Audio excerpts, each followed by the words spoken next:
This morning, hundreds of people in Seattle occupying a now abandoned police precinct. What do we want? When do we want it? The takeover coming after the Seattle Police Department abruptly surrendered the building after weeks of clashing with protesters. Now boarded up and abandoned, the building is renamed the Seattle People Department, and the 6 blocks surrounding it have been dubbed Capitol Hill Autonomous Zone. The people recognize that this building is the people's. You know, we pay for it with our taxes. Surrounded by barricades, police aren't allowed, while demonstrators hold meetings, set up clinics, and offer free food. Leaving the precinct was not my decision. The police chief last night condemned the order from the city that forced her officers to retreat. It seems like an insult to you and our community. Ultimately, the city had other plans for the building and relented to severe public pressure. The Seattle PD has been under fire for its tactics in recent weeks, using flashbangs and pepper spray on crowds. This girl crying in pain. 14,000 complaints filed against police. But the chief now says due to the takeover, officers can no longer respond to all calls for violent crimes in the neighborhood. We have heard that there are armed people patrolling the streets near 12th and Pine. President Trump dubbing the group domestic terrorists, despite the gathering being largely peaceful. He called on the governor and mayor to take back your city now. If you don't do it, I will. Seattle's mayor firing back on Twitter, writing, "Make us all safe. Go back to your bunker." It is unconstitutional and illegal to send military to Seattle. And slamming the president's threat to move in on the city. One of the things this president will never understand is that listening to community is not a weakness. It is a strength. But the mayor taking criticism herself from some Black Lives Matter protesters, saying she's allowing this to distract from the overall cause. I'm ashamed of my city right now. I'm ashamed of the mayor. Shame on her. I don't know how Capitol Hill became the center focus of this. Capitol Hill is not the black community. The black community is 6 blocks off the street and to the left. Those at the Autonomous Zone have a list of demands, including removing officers from schools, getting rid of juvenile jails, and even abolishing the city's police department altogether. We witnessed many peaceful protests across the country in response to George Floyd's death, but we also experienced deadly riots in America's major cities because, once again, city and state governments, almost all of them, not all, but most, totally unprepared and totally incompetent yet again.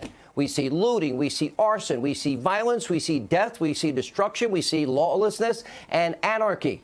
Innocent people, over 20 have died, businesses destroyed. We watch police precincts burned to the ground. And these Democratic mayors and governors, they have done nothing to stop this. In fact, many Democrats actually are supporting the anarchy. Oh, and it gets probably as bad as it can get. Listen to what this congressional candidate, this genius had to say. Take a look. A week ago, they had snipers on the roof. What the hell you got snipers on the roof for in a peaceful march? Even if people loot, so what?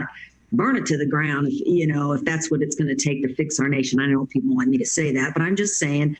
These politicians have run their states and their own cities into the ground. Even before the riots, violent crime in almost every major city was on the rise. Their educational systems have been failing for decades. They never do a thing to fix it. And now, by the way, and their taxes are higher than ever. And you see a mass exodus out of almost all these cities. And once again, a big liberal city has completely now lost control of what is a critical situation. If you think watching, police precincts burn, look what's going on in Seattle. It is so bad, a bizarre group of these loosely affiliated anarchists and other losers have literally now taken over 6 city blocks in one of Seattle's most prominent neighborhoods. Dozens of homes now under siege without any police protection. A police precinct is now under anarchist control. Governor Inslee, what are you doing? Nothing up to this point. And by the way, the president has been begging all of these big cities. I will send in help, but you have to ask for it. They steadfastly refuse to do what is right, protect their citizens, protect property, protect the innocent. In fact, one of the first things these far-left radicals actually did, shockingly, they actually built the border wall. Wow, I guess walls work. Is that what the message is here? Armed vigilantes are now setting up checkpoints into and out of the so-called autonomous zone. Buildings inside the zone are getting vandalized. Business owners, there are reports that they're being extorted.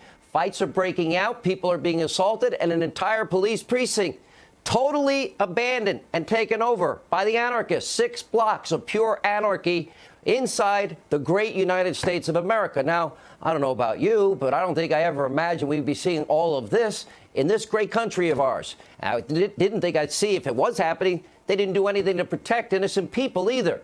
ABC News is calling this living nightmare, but get this, a festive zone. That's right. According to ABC, quote, police in Seattle have largely withdrawn from a neighborhood where protesters have created a festival-like scene that has President Donald Trump fuming.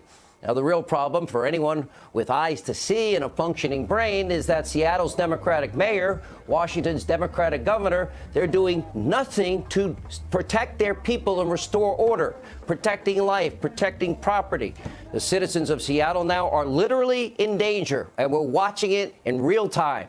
And these Democratic so-called leaders, they're doing nothing to protect the citizens of their state, their city, looking the other way as a group of idiot anarchists destroy their own city. If there were more toughness, you wouldn't have the kind of devastation that you had in Minneapolis and in Seattle. I mean, let's see what's going on in Seattle. I will tell you, if they don't straighten that situation out, we're going to straighten it out. Now, the president's right. Now the protesters in the autonomous zone are holding the 6 city blocks hostage unless a list of demands are now met, including things like pre-college tuition and rent control. The Apostle Paul, in his epistle to Timothy, tells us in the last days society will be in a total immoral meltdown. 2 Timothy 3:1-5. But know this, that in the last days perilous times will come. For men will be lovers of themselves, lovers of money, boasters, proud, blasphemers, disobedient to parents, unthankful, unholy, unloving, unforgiving, slanderers, without self-control, brutal, despisers of good, traitors, headstrong, haughty, lovers of pleasure rather than lovers of God, having a form of godliness but denying its power, and from such people turn away. A California man suspected of targeting police during a 2-day crime spree is dead after a manhunt ended with a shootout. Police say 26-year-old Mason Lira shot a deputy and killed a homeless man Wednesday, then wounded 3 more officers yesterday before he was shot and killed. Jonathan Vigliotti has been following this in Paso Robles, California. Jonathan, any word on a motive? Yeah, Vlad, good morning to you. The sheriff says there is no doubt this was an ambush, but at this point, the exact motive is unclear. That manhunt came to an end in this vineyard. The suspect's father saying that he had schizophrenia and was living in a fantasy world. The suspect was shot. That announcement came after law enforcement swarmed the streets and the sky in Paso Robles, closing in on Mason Lira and killing him in a shootout Thursday. Unusual, frightening. It's just unreal that he's brought it to this town. Lira's shooting spree began Wednesday morning when he shot Sheriff's Deputy Nicholas Dreyfus in the head outside the police station and fled the scene. Dreyfus is expected to recover. Just blocks away, police found the body of a dead homeless man with a single gunshot to the head. They suspect Lira was the killer. A manhunt ensued as officers scoured surrounding neighborhoods, and after Lira was seen at a gas station early Thursday. By around 2 p.m., police received another report of an officer shot. 2 hours later, gunfire erupted between Lira and police. I got 2 hits. I got 2 officers hit. Officers hit and Lira killed in the crossfire. 0 movement on the suspect. 0 movement. Lira's father told the Associated Press his son had schizophrenia, Asperger's syndrome, and ADHD, but refused to take his medication and sometimes believed himself to be a special agent or soldier. And a report by the San Luis Obispo Tribune revealed Lira posted several odd writings and photographs of guns to his now deleted Facebook page. Do you think this was a random attack or a targeted attack against law enforcement? Oh, I have no doubt it was targeted and intended to kill law enforcement.